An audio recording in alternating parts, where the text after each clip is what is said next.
1월 27일 출애굽기 34장에서 36장. 본문의 내용.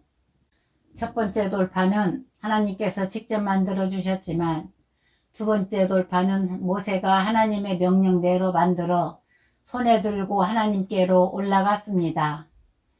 하나님께서는 모세에게 언약을 세우시고 십계명을 그 판에 기록해 주셨습니다.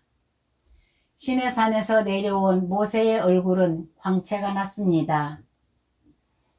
모세는 이스라엘 백성들에게 하나님께 드릴 성막자재와 회막기구 만들 것을 명하였습니다.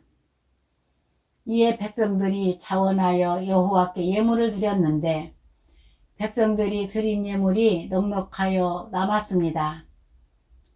그리고 하나님께서 부르신 부살렐과 오히야 및 마음이 지혜로운 사람들을 통해서 성막 만드는 일이 이루어져 갔습니다. 오늘의 묵상. 십계명 첫 돌판은 하나님께서 주셨지만 두 번째는 모세가 만들어 가야 하나님께서 거기에 써주십니다. 이것은 하나님께서 주셨던 처음 은혜를 다시 받으려면 그만큼 힘을 써야 함을 보여줍니다. 처음에는 은혜를 거저 주셨지만 그 은혜를 잃어버린 후에는 같은 은혜를 받기 위해 부단히 힘을 써야 합니다. 가만히 있는다고 예전의 은혜를 그저 주시지 않습니다. 돌판을 다듬어 가지고 가는 수고를 하면 다시 은혜를 주십니다. 하나님께서 주신 계명과 율법을 이스라엘 백성에게 대대손손 전하기 위해 모세에게 기록하도록 하셨습니다. 기록해 놓으면 오래오래 남아있지만 기록해 놓지 않으면 곧 잊어버리는 수도 있고 본래의 내용에서 가감되는 일도 생길 수 있습니다. 그러기에 하나님께서는 계명을 기록해서 전하게 하신 것입니다. 오늘날 성경 말씀을 기록해 주신 것이 우리에게 베푸신 하나님의 은혜입니다. 만일 성경이 기록되지 않고 구전으로만 전해졌다면 우리는 하나님의 말씀을 정확히 알 수 없고 복음을 온전히 믿지 못했을 수도 있습니다. 그러므로 말씀을 기록하여 우리로 하여금 온전히 받게 하신 하나님의 은혜를 생각하고 그 은혜를 날마다 누려서 늘 성경을 읽고 듣고 그 가운데 기록한 것을 지켜 행하는 복된 자가 되어야겠습니다. 모세가 수건으로 얼굴을 가린 것은 얼굴에 광채가 없어져 가는 것을 백성에게 보이지 않으려고 한 것입니다.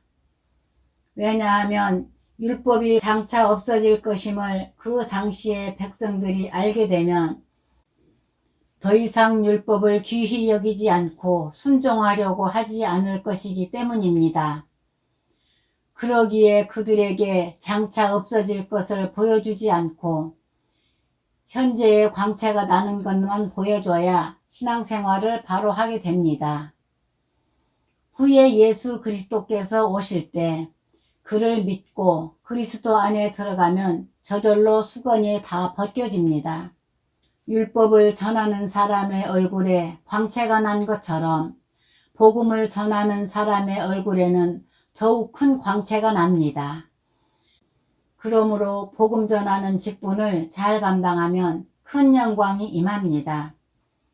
하나님께서 부살렐과 오홀리압을 부르셔서 지혜로운 마음과 총명을 주셔서 성소 만드는 일에 쓰셨습니다. 하나님께서 쓰시기 위해 부르실 때 필요한 은사도 함께 주시는 줄 알고 나 자신의 부족함만 생각해서 못한다고 하면 안 됩니다.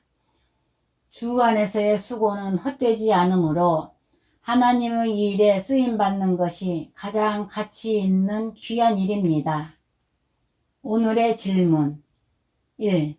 두 번째 돌판을 다듬어 만들어서 가지고 오라고 하는 것은 무슨 의미입니까? 2. 성경을 기록해서 우리에게 전해주신 것이 왜 은혜입니까? 3. 모세는 수건으로 얼굴을 왜 가렸습니까? 4. 이 세상에 많은 일들이 있지만 가장 가치 있고 귀한 일은 무엇이라고 생각합니까?